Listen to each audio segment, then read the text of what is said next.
مجھے یاد ہے, اللہ میرے والد کی مغفرت فرمائے, ایک دفعہ ہمارے ابا نے ہمیں طبیعت سے چپیڑ لگا دی, اور ہم مولانا بن چکے تھے, تقریباً مولانا بن چکے تھے, اور غلطی میری نہیں تھی, کسی نے غلط شکایت لگائی تھی, ابا نے لگائے, طبیعت سے چپیڑے تو رکھ کے نا سب کے سامنے.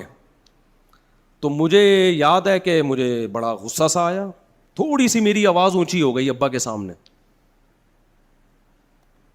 تو مجھے بعد میں خیال ہوا, اگر میں سیکولر ہوتا تو میں سوچتا کہ میں یہ تانے بانے ملاتا عقل کے. ابا نے ایکچولی تھپڑ غلط مارے, پہلی بات, کسی کی شکایت پہ مجھے مارے تھپڑ. نمبر 2, سب کے سامنے مارے. تو یہ ابا ٹھیک فوراً ایف آئی آر بنتی ہے کہ نہیں بنتی؟ بولو نا. یورپ امریکہ میں تو بنتی ہے, یونائٹڈ نیشن کہہ رہی ہے کہ آپ ایسے موقع پہ ابا کو جیل بھجوا دیں. لیکن ہم چونکہ بھائی اللہ کو مانتے ہیں, ہمارے ذہن میں آیا بھائی غلطی ابا کی ہو یا ہماری ہو, ابا سو رہے ہیں, یہ ناراضی میں سو رہے ہیں, اگر اس رات ابا کا انتقال ہو گیا تو یہ نہیں دیکھا جائے گا کہ یہ صحیح ناراض ہوئے تھے یا غلط ناراض, زندگی بھر میرے ذہن پہ ایک بوجھ رہے گا. حالانکہ انتقال کا کوئی چانس نہیں تھا, ابا تو ایسے ماشاءاللہ ہاتھ بھی ان کا ویسے, ہم ایسی چوڑی کلائیاں تھیں اور ایسا چوڑا سینہ تھا ہمارے ابا کا, میری طرح باریک نہیں تھے, آواز بھی ایسی جاندار تھی نا, کیا خاندانی آواز رکھی ہوئی تھی ابا نے ہمارے, وہ ڈانٹ سے ہی بندہ کانپنے لگتا تھا, تو چماٹ سے کیا حال ہوا ہوگا. لیکن چونکہ مفتی رشید احمد صاحب سے ہم بیعت ہو چکے تھے, بزرگوں کی تھوڑی بہت صحبت اٹھائی ہوئی تھی, ہمیں پتا تھا بھائی باپ کے احسانات اس کی مار سے کروڑہ گنا بولو زیادہ ہے. اس کو ویسے ہی جائز ہے کہ سال میں ایک آدھ دفعہ بلا وجہ بھی کوٹ دیا کرے, باپ ہے نا بھائی. دوست پہ ہاتھ اٹھانے سے پہلے سوچتا ہے کہ بنتا ہے کہ نہیں بنتا. باپ کو یہ رائٹ دو کہ ہر مہینے ایک دفعہ بلا وجہ تھپڑ تمہیں مار سکے, زیادہ نہیں کرے. یہ نہیں کہ ابا جا کے کوٹتے ہی رہے اپنے بچوں کو, میں باپوں کو نہیں یہ ترغیب دے رہا کہ بچوں کو مارا کریں, میں بچوں کو سمجھا رہا ہوں. باپوں کے لیے ہمارے بیان الگ ہیں.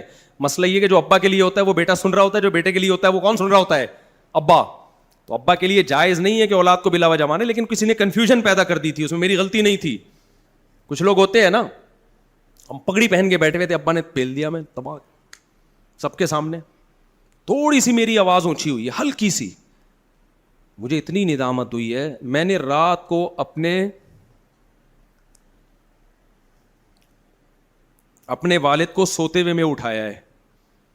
میں نے کہا صبح تک انتظار نہیں کروں گا, سوتے ہوئے میں اٹھایا ہے, اور سوتے ہوئے میں اٹھا کے ان سے معافی مانگی ہے کہ دل صاف ہو جائے. غلطی نہیں تھی, اپنے اوپر ڈال دی, میری غلطی ہے, آئندہ نہیں, آئندہ شکایت کا موقع نہیں ملے گا. میرے والد اتنا خوش ہوئے, اتنی دعائیں دی ہیں. اللہ نے والدین کا دل اولاد سے کروڑہ گنا زیادہ بڑا رکھا ہے. یہ رشتہ ایسا بنایا اللہ نے, اور آج ہمارے میڈیا نے اس رشتے کی حیثیت 2 ٹکے کی نہیں چھوڑی. اسکولوں میں بچوں کو بدتمیز بنایا جا رہا ہے. تمہارا باپ پانی مانگے خود اس کو بولو خود پیو, یہ اسکولوں میں سکھایا جا رہا ہے آپ کے. اگر میں سیکولر ہوتا میرے بھائی, میں یہ حرکت بولو نہ کرتا. میں سوچتا رہتا, میرے پاس اللہ نے سوچنے کا آپشن ختم کر دیا. اللہ نے کہا یہ تمہارے سوچنے کی چیز ہی نہیں ہے کہ ابا نے صحیح مارا غلط مارا. وَوَصَّيْنَا الْإِنسَانَ, اللہ کہہ رہے ہیں میں آرڈر نہیں دے رہا, وصیت کر رہا ہوں. وصیت اسے کہتے ہیں جو مرتے ہوئے کر کے جاتا ہے انسان. یہ آرڈر اتنا سخت ہے گویا کوئی دنیا سے جاتے ہوئے حکم دے. اللہ تو دنیا سے نہیں جاتا, حکم کی تاکید مقصد ہے. میں تمہیں وصیت کر رہا ہوں. اللہ کے بعد سب سے بڑا حق کس کا ہے؟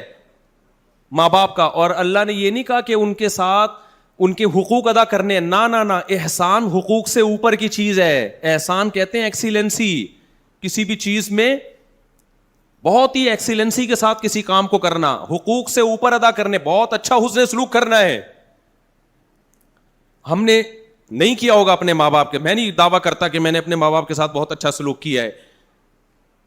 ظاہر ہے کون ماں باپ کا حق ادا کر سکتا ہے. میں صرف یہ واقعہ یہ بتانے کے لیے بیان کر رہا ہوں میرے بھائی کہ آپ ایک طرف ہو جاؤ. اگر آپ اللہ کو اللہ مان لیتے ہو تو پھر ماں باپ کی خدمت آپشنل نہیں رہتی, اختیاری نہیں رہتی, آپ کو ان کے ساتھ حسن سلوک کرنا ہی کرنا ہے.